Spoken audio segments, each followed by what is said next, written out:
one process and I'm done? Like if hey Art, I'm gonna start building my process. I'm gonna start right now. I'm planning to finish right now in September. Right. I did it and that's it. That's it. You rule the world. You win the game of life. You are done, Pancho. You're one and done, baby. That's it. One check. Yeah. Check. Yeah. Process. Don't check. we wish it was that simple, right? Don't we wish it was that easy? It's not lead generation. It's trust generation. 1000%. People is like, I want leads. Dude, how are you gonna generate leads or close those leads if people doesn't know you? You're like, they are gonna spend in your service $15,000, 20. They are commercial over $100,000, and Right. they're gonna sell it just because you knock their doors. You know, Right. Exactly. Sales or marketing first. If I am starting, Well, being the example that you just gave, right? If we have a door-to-door salesman and they show up with a badge of, 123 Roofing, but that homeowner has never heard of them, I don't know that that's going to have the same impact as it would if that homeowner had seen a truck with 123 Roofing on it, a billboard with 123 Roofing on it, social media with 123 Roofing on it. What I'm getting at is that if that name and that brand awareness and recognition is out there first, it's a lot easier for that door-to-door salesman to have an opportunity, right, to even start the conversation with that homeowner. Now, but yeah, the CTRCA is basically, it's a community of contractors that are like-minded, right? Everyone's trying to help deliver value. CTRCA is trying to bring educational lunch and learns that are practical, that ultimately help contractors not only build their businesses, build themselves as entrepreneurs, build their teams. And that's the primary focus, right? I think having a community of like-minded individuals, especially in entrepreneurship, where you hit certain challenges, you have certain seasons that may not feel that are going as you planned them to go, and know that you're not alone in that type of situation, right? There's a room full of contractors that have either experienced the same thing or are going through the same thing and can lend support in that respect, right? So in a nutshell, CTRCA, like-minded entrepreneurs, roofing contractors that are focused on bringing their business to the next level through education is kind of how I would describe it.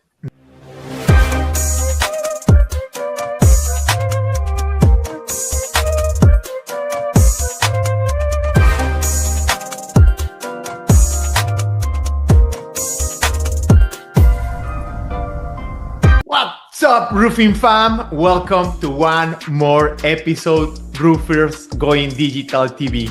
Today, we have a good friend, an association colleague, Art. Welcome to my show, my man. What's up, Pancho? How you doing? I'm good, and yourself? I'm doing great. Thank you for your time, for being here, Art.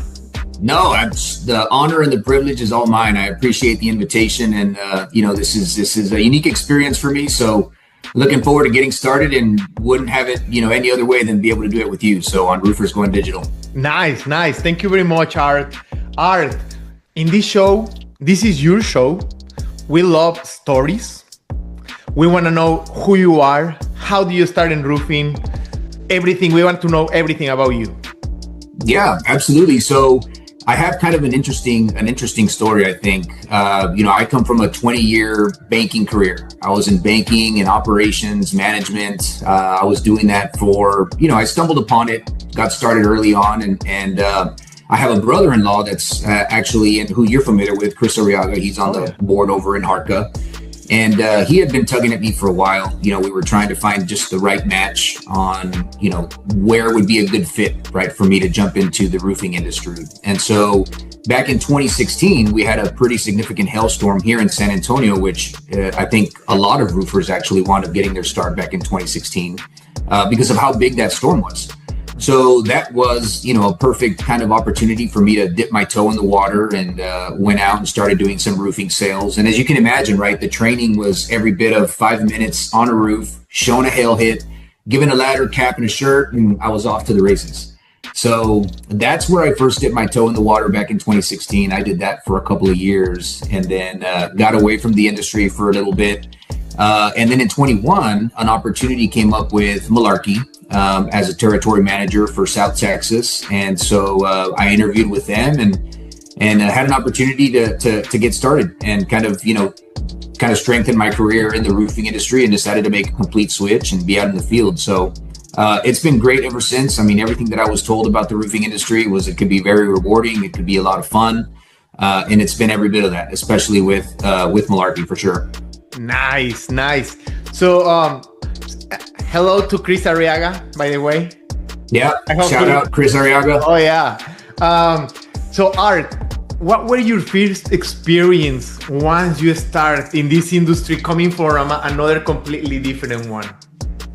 So, again, interesting, right? So I started November 27th of 2021. This was the week right after Thanksgiving. This was going into the holidays. This was, very, very quiet, down low, roofing time, right? So I buried my nose in every bit of the website, that we have, all the documents and resources in there, just starting to refamiliarize myself with products, some of the technical components with installation, and, reading just everything that I could in terms of the steep slope roofing, right? That's what we specialize in at Malarkey, is residential steep slope roofing. So, I buried myself and inundated myself in as much information as I could, so that when 2022 would roll around, I could, hit the ground running and start getting after it. So, it was an interesting time for sure to come on, given how quiet things were during that time of the year. But again, I think it allowed me the opportunity for a little bit more preparation, as I started getting out into the field and calling on contractors. Okay, and do you think roofers operate similar, or the industry is similar than the banking industry? Or roofers operate similar to banks? How do you compare that? So that's a very good question. The role that I had in banking was operations, right? It was all about processes. It was all about optimizing efficiencies. That's kind of the hat that I wore, so to speak, right? In my last 12 years in the role that I held.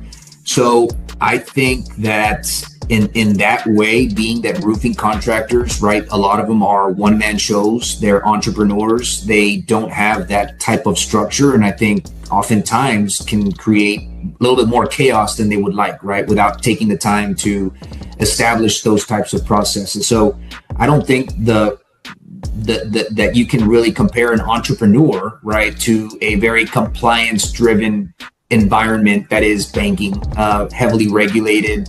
So there's just a tremendous amount of structure that has to occur in banking versus, an entrepreneur contractor that's trying to wear all the hats, right? Accounting, marketing, sales, management, every bit that it takes to be a successful entrepreneur. Nice. I completely agree. Now, I am a contractor that I'm starting, and I'm telling you, like, hey, Art, I want to know, how can I start with process? How can they start implementing some of the process? What have you seen that? Yeah, how can I start, like right now that we are getting into this path and you are opening that door? How can I start with good processes and systems in my company? Well, I think if you think about it, in terms of everything that you have going on, right, as a roofing contractor, you're liable to pass out of where do you even start, right? Where do you even start to wrangle this animal that is your business and that has you going in every single direction, right? So it's the old adage of how you eat an elephant, right? It's one thing at a time. Pick one single process. And sometimes where you hear people say, I don't know where to start, just start. And the moment that you start and you fixate on one single process, you start to peel, right, every layer of the onion back and start to identify what that process actually looks like. One thing that we leveraged a lot was a little bit more than process mapping. It was called journey mapping, where you took one process, right? Let's say you look at a sales process and you look at it in terms of your salesperson, You look at it from the lens of what your customer sees. You look at it in terms of what your support team sees, right? And that same process, all those stakeholders, if you will, are involved, right, in the end result. So what does it look like for everybody during that particular journey? And that helps you identify a lot of pain points with the customer, with your sales rep, with your support team. And that's where you're able to make, not only identify what the process looks like, but also make changes, right? And tighten up that process to make it a lot more efficient. Okay, I like it. So if I start with this journey mapping, is this journey about the client map journey or right. or internal journey? How do I start? Yeah, and that's a great question. So it's actually, you literally, what we would do is we would get a board and we would actually make up fictional characters, right? So you're looking at it from the lens of everybody's role. You take a look at what the sales process looks like for the customer, right? You take a look at what the sales process looks like for the salesman. And then you take a look at what the sales process, that specific process, looks like for anybody that's basically touching or has any type of interaction with that specific process. You look at what their involvement is, and the things that they're doing. Is that the most efficient way to do it to help streamline that whole process? Oh. So you're looking at it through everyone's eyes, right? And you're trying to identify where can we help make this just, less bulky, more aerodynamic, right? If you will. So it was really cool experience. But I think that's very applicable, I think to really any industry, any entrepreneur, any business model. If you really want to understand what your processes look like, you have to just, hit the pause button, stop, and then start to evaluate. But, time is a commodity that I think a lot of us don't have much of, right? So to pull yourself away from what your day-to-day looks like to try to evaluate that, as hard and as difficult as it might be, it's extremely important, I think, to just growth and development. 100% agree. Now, how well do I need to know the client to create this process?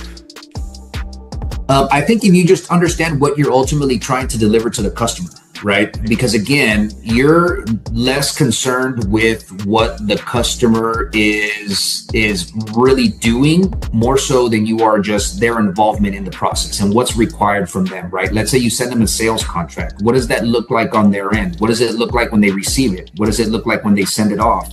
What type of communication do they receive once it's received from you and it's confirmed, right? So it's really not so much about the client specifically as it is more of a generality, right? Just the customer experience throughout that specific process. Okay. And is there one process and I'm done? Like if hey Art, I'm gonna start building my process. I'm gonna start right now. I'm planning to finish right now in September. I did it and that's it? That's it. You rule the world. You win the game of life. You are done, Pancho. You're one and done, baby. That's it. One check. Yeah. Check. Yeah. Process. Don't we wish it was that simple, right? Don't we wish it was that easy? No, I mean, I think in, I don't have any personal experience in entrepreneurship, right? I think you could probably answer that more than I could. But I think just understanding what types of things are happening in your business, right? And how you go about executing those things is where you start to develop what that process looks like, right? And you're able to put your finger on how many process do I really have to address? Because again, I think you just get so involved in your day-to-day hustle and bustle of doing things that it all feels like one, right? Like you said, it all feels like one giant ball of organized chaos. And that's just how things roll, and that's just how things work, right? But if you're able to, really pinpoint, hey, this is kind of what happens when I do this, or this is what I need to do when I do this type of task, and break it down into all the steps from start to finish, that's when you're able to, again, be able to streamline that. Okay. Now, I have seen. Do they end? Do the process creation and the process mapping, do they end? I could answer that with, I think, another question, right? Does development ever end? right? I mean, you can't stop developing. You can't stop. There's constant change, right? There's constant change that's going to lead to some level of involvement from either your sales side, or you implement a new software that's going to change your process. Client behavior starts to look different, right? That's going to change your process. So I think one of the most dangerous, things to think of, or schools of thought, right, in business is we've always done it that way, right? You stick to a process, you identify it, you hit it out of the, you hit it out of the park. You're super proud of the work that you did to get to this, this very secure method of doing something, but you can't think of it as just a one and done deal, right? That's what's going to be serving your business for now. But as things evolve and things change, you have to keep those things, open to, like I like to say, right? You course correct, right? You have a plan, you establish it, you start on that path. And as things change, you have to make adjustments, right? Just like quarterbacks, they have to call audibles at the line when they read the defense. That's always changing. So 100%. Yeah. Also, the team changes. So fam, for everyone that was listening to this, the process implementation, the process execution, the process creation never going to end. And it's not only one process. Each area of your business is going to have a process. And Art, I know all this because this is one of my challenges. Yes. Right. And I have another question. And everything that I'm telling you is because I went through it. Okay. My other question is, or this is more like I have seen this is more like a comment, and I want your opinion. We see young entrepreneurs that they have their companies is pretty new, 1-2 years. They don't know their process, but they want to start building it.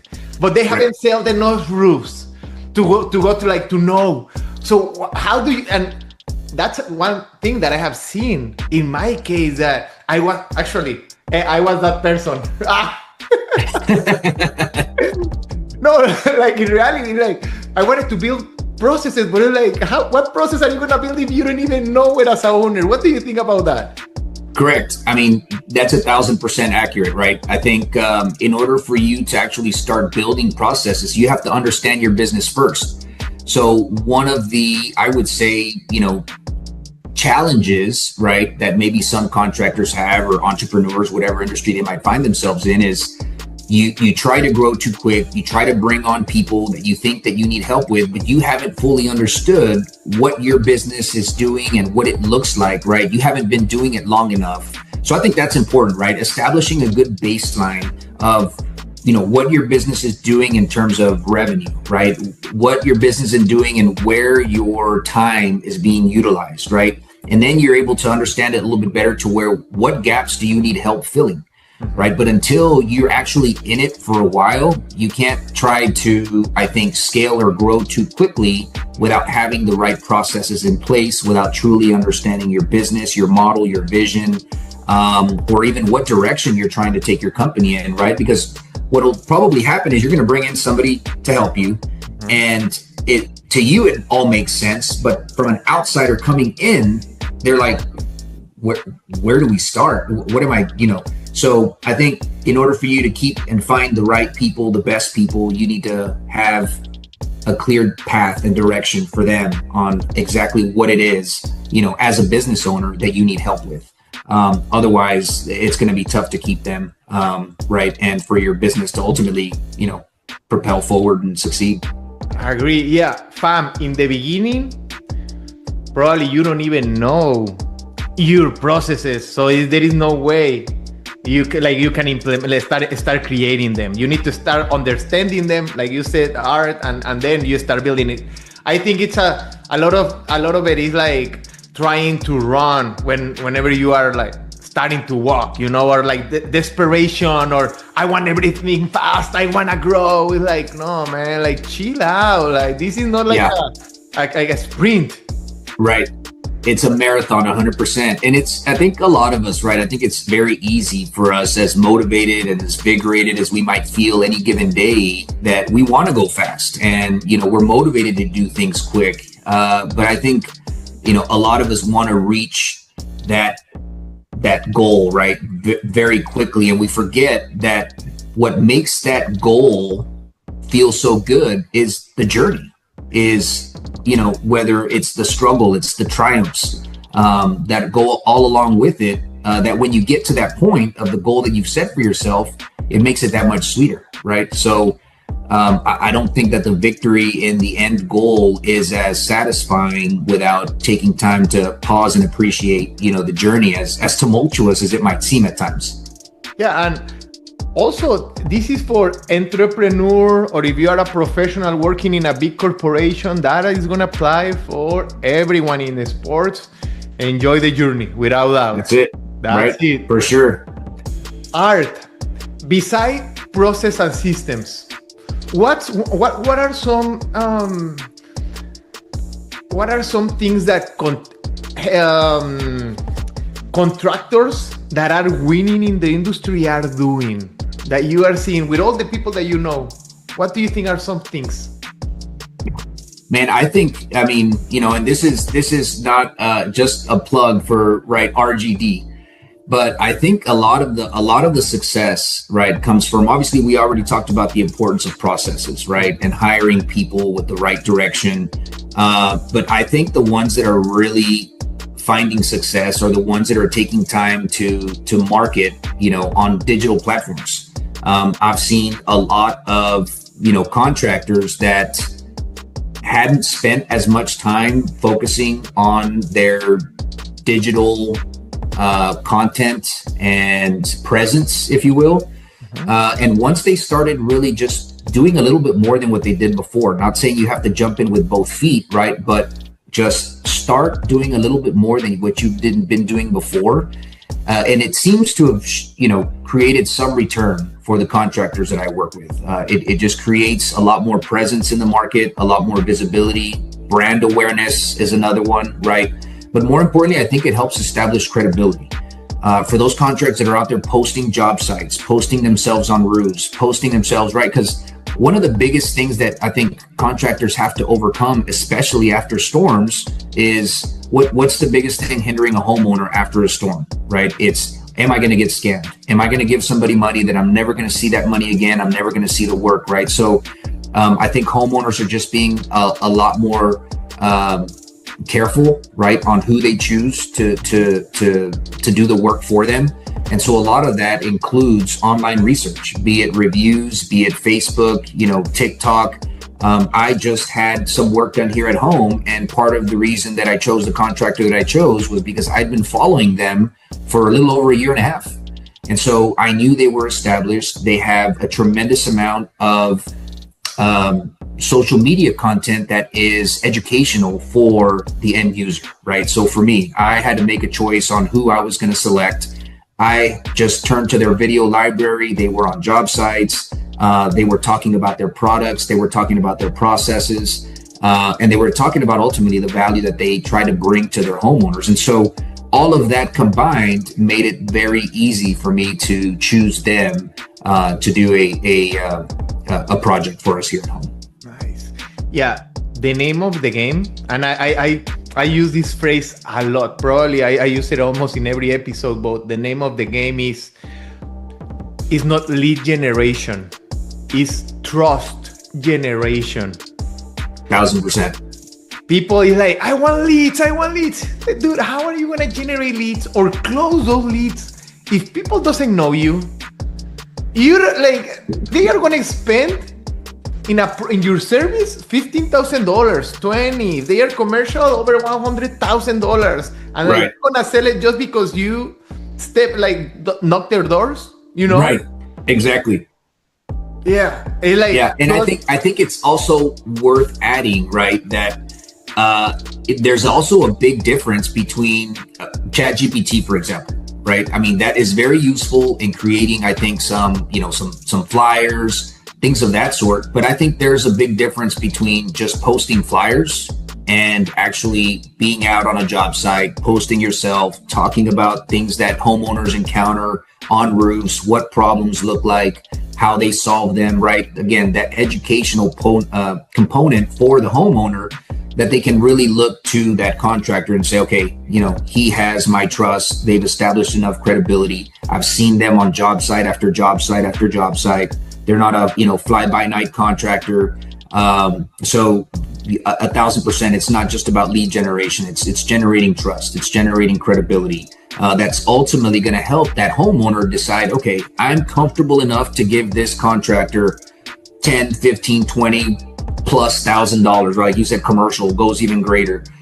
So that's a lot of money that homeowners are forking over. And so, they're just going above and beyond on the research to make sure that they're giving it to the right person. Yeah, and also the homeowners are really, really well prepared. Sometimes they know more about a lot of sales reps. They know what they are talking about. They already talk with 3 contractors. They already study. A lot of them, they went to the university. They have really high jobs. Right. Yep. And that's where we are going to go to face every day, sales. And that's already, very much in motion. So, I get a lot of calls from contractors because they run into a homeowner who spent an hour, 2 hours on our website going over everything. And they bring up Malarkey and, they don't have enough information on it to be able to, talk to that homeowner about it. So they reach out to me and say, hey, I need some input. I need some information. What products are you guys offering? What is it? Because this homeowner is asking me specifically for this. They've spent a lot of time online, clearly researching. And I think, you bring up a good point, right? I think homeowners, especially now that I think the bigger demographic, right, of homeowners are millennials. We're the ones that are, and I say we, I'm on the cusp, right? So don't start getting ideas, but nonetheless, I'm in that demographic. And, I think we occupy a big part of the home ownership, or the homeowner, pie. And, research is a big part of our makeup, I think. And so I think that's where you're seeing a lot of that trend, in that direction. Yes. Yeah, 100%. Art. This is the $1 million question. Sales or marketing first? Sales or marketing first? If I am starting. Well, being the example that you just gave, right? If we have a door-to-door salesman and they show up with a badge of, 123 Roofing, but that homeowner has never heard of them, I don't know that that's going to have the same impact as it would if that homeowner had seen a truck with 123 Roofing on it, a billboard with 123 Roofing on it, social media with 123 Roofing on it. What I'm getting at is that if that name and that brand awareness and recognition is out there first, it's a lot easier for that door-to-door salesman to have an opportunity, right, to even start the conversation with that homeowner. Now, we're in an industry where there's a ton of skilled door-to-door salesmen, right? We have a lot of education surrounding door-to-door sales. I think it's a big makeup of obviously our roofing industry. But to answer that question specifically, I think that there's greater probability of getting your foot in the door and or closing the sale if you've done your job on the marketing side first. Personal opinion. Okay. But Art, I don't have any budget, man. How am I going to start with marketing with no money? Right. You're right. That's true. And I think that's part of the challenges of startup, right? That's part of the challenges of startup, which, there's a lot, I think, that are making it happen without marketing, which I think brings up a really great point, right? Is making sure that whatever you are able to get off the ground early on, that you don't go buy that big old truck or that you don't go buy that jet ski, right? But more so start looking at reinvesting some of that that money Yes. into some level of marketing, right? That doesn't mean the whole piece of it needs to go, but you have to set aside some kind of admin fee, something that's going to start to create that brand awareness for your company to then create the more ideal situation, right? And let's be real, right? To start a business from scratch, it's not going to be ideal. It's not going to be perfect. It's going to be a grind, right? But I think to answer that $1 million question is you have to start with that in mind, going, hey, I might have to go do sales first, but I have to be able to pull that lever at some point, and I have to keep that in my head in order to help my company continue to grow and be profitable and successful. I love it. Yeah, you hit it in the head. We have a lot of contractors. They come to Roofers Going Digital. They are starting. Right. And it's like, I tell them, like, we are a marketing agency. We are like, what you need right now is sales. Go out on sales. Even if, so they come to me and they want start generating leads when they are just starting. Where we have companies, we have a client that has 2 clients with more than 80 years in the market. One 75 and the other one 85 years in the market. Wow. I know other contractors that you probably know them that are spending $250,000 per month in their marketing, and I tell them, like, dude, how are you starting and you want to compete with these contractors that have been in the battle for deep pockets in marketing, and they have been positioning the brand for years, right? You know, and that's the hard part of the starting phase of every business owner, that you need to go all in sales because you won't have budget to hire an agency or like a marketing person. Yeah, no, that's a great point. Yeah, I mean, I think, like I said, starting a business from scratch, I don't think anything's going to look, as ideal. I'm a huge, everything's got to be perfect, in order for me to get going, almost to a fault, right? And I think at some point you also have to realize, and I think it's John Maxwell that talks about GETMO. Have you heard his GETMO, GETMO? It's good enough to move on, right? Okay. Things may not be perfect, but you are more prepared than you think that you might be, and just start, right? Yeah. Just get going and let things develop, and things will start working the way they should. Yeah, alone in your kitchen, but just to start. Right, yeah, just get started. Exactly. No, I love it, Art. So, Art, let's change the topic right now. All right. So I think we met each other first on online, and then we start seeing each other in Central Texas Roofing Contractor Association, CTRCA. Can you please explain everybody what is the Central Texas Roofing Contractor Association?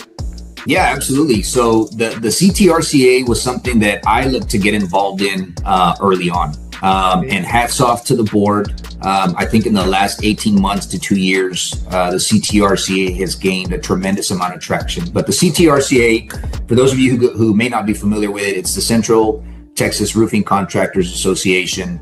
It's a subchapter of the Roofing Contractors Association of Texas, otherwise known as RCAT. And it basically covers everywhere from, Waco, Austin, New Braunfels, and San Antonio, basically that geographic footprint. But as I mentioned earlier, the traction that CTRCA has gotten here recently, I think, has been predominantly in big part to the vision the board has. The new president, David Villalobos with Rhino Roofers. I got started with the CTRCA as an associate member on the board. I went out to one of their events, got a chance to meet the then president, Melanie Knox. And I asked her, I got to talking with her a little bit and said, how can I get involved?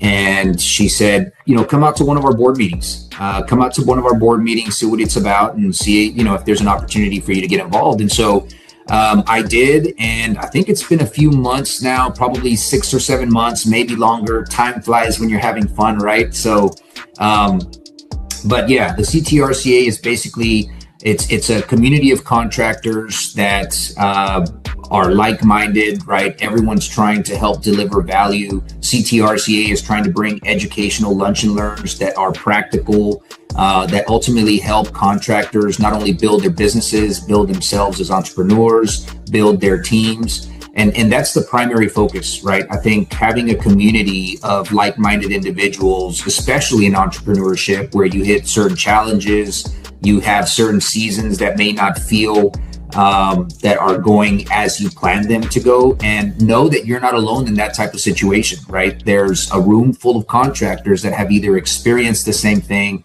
or are going through the same thing and can lend support in that respect, right? So in a nutshell, CTRCA, like-minded entrepreneurs, roofing contractors that are focused on bringing their business to the next level through education is kind of how I would describe it. Nice, nice. How important do you see joining the association is for the sales part or for the trust generation? I mean, I think it's very important. You know, I'll give you, there's, you know, you don't know what you don't know, right? So when I got started in roofing, I shared my experience, my training, right? That was all of 10 or 15 minutes up on a roof. I was actually selling Malarkey then, but I hadn't ever met a rep. I had never sat in on a product training. Everything that I was out there selling was off of what I got off of a brochure. And, you know, I didn't even know CTRCA was a thing. I didn't know about RCAT.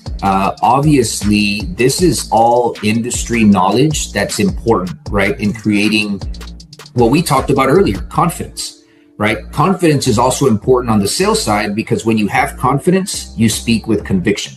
When you speak with conviction, you gain trust. Once you gain trust, you gain sales, right? We connected those dots earlier. So I think educating your sales team, educating yourself as a business owner are important, and all these other industry organizations like RCAT and the CTRCA are on that mission, right? To help deliver not only that education, but create that community where you can go and bounce ideas, you know, or experiences with other people that may have experienced something. And you can either help mentor somebody that's starting out, or look for somebody that can give you that mentorship, right? To take your help take your business to the next level.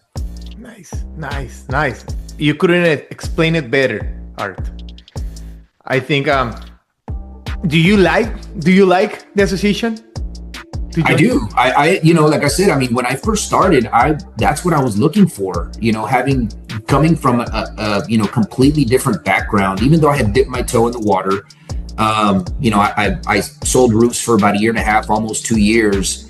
But when I came over, and just the time frame that I came in, I needed to start absorbing stuff quick, right? And so actually CTRCA was one of the first that I went to go look at. But I don't think there was a lot of events going on, you know, back in 2021, primarily probably because we were still in COVID.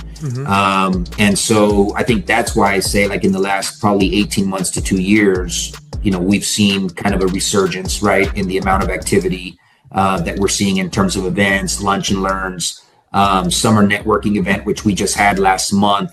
Next week is going to be even awesome, you know, with Chad Michael, insurance restoration guru. I've seen a lot of his stuff on social media. So, you know, I think it's very important to just familiarize yourself with some of the things that are happening around other people's, you know, eyes and ears. And it just gives you a greater sense of, you know, the things that are happening, right, in the roofing industry. Yeah, 100%. I think joining the association, joining your local association, it can be Central Texas, it can be ARCA, but I always say this also: join your local association. Without doubt, it's gonna be get involved in the community. When people say, like, hey, get involved in the community, that's a great example. Right. It's a great example. Yes. So, Art, we are coming to the end of the show. What is one advice? So there is 2 things that I want to do right now. What is one last advice that you want to give to the community? And the second one, where can roofing contractors contact you in case they want to talk with you, know more about process, know more about your products? Oh yeah, so you can find us, you can find me, right? I'm in San Antonio, locally based. You can find me on our website. I'll be at the CTRCA events, but if you go to our website, malarkeyroofingproducts.com, you can find a rep. I'll be in the South Texas market. But again, I'll be at the CTRCA Lunch and Learns. I'll try to attend those events, obviously the ones in San Antonio, possibly the ones in Austin. As an associate member of the board, I'll try to be there. But as far as what the one piece of advice that I could give to contractors, I mean, I think we touched a lot of specific nuggets, right? But I would say, since there are a lot that have been and had experience, right, with other roofing companies, I think a lot that are just starting out have a pretty good idea on what some of the processes they want to focus on are, which is probably what led to them starting their own company. Is understanding your business first, right? Don't be in a hurry to grow or scale too quickly, right? Get your own feet under you and remember that it's a marathon. It's not a sprint. It's going to take time. It's going to be a grind. Keep going forward. Wake up and show up every single day. Do hard things, right? Even when it doesn't feel like it's something you want to do. But keep going. And keep going, keep betting on yourself all the time. You'll get the right things, and just make sure that you surround yourself with the people that you think are going to give you the best opportunity to win. And that's what the CTRCA is about. That's why making sure you have a good relationship with your representatives, with your vendors, just different industry partners that are going to help support you in your growth, in your vision, in your plan. Because like they say, right, you want to go, you want to go fast, go alone. You want to go far, go together. So I think that's kind of a perfect end cap to anybody that's just starting out in not just in the roofing industry, but, as an entrepreneur and roofing contractor. I love it. Awesome. Art, thank you very much. Thank you for all your advices. Thank you very much for your time. Thank you, sir. I appreciate it, Pancho. From me and all the listeners that are gonna take all these advices. Talk to you soon. See you on Tuesday. Sounds good, my friend. I'll see you then. Thanks again for the opportunity, Pancho. You too. Bye-bye. Have a great weekend.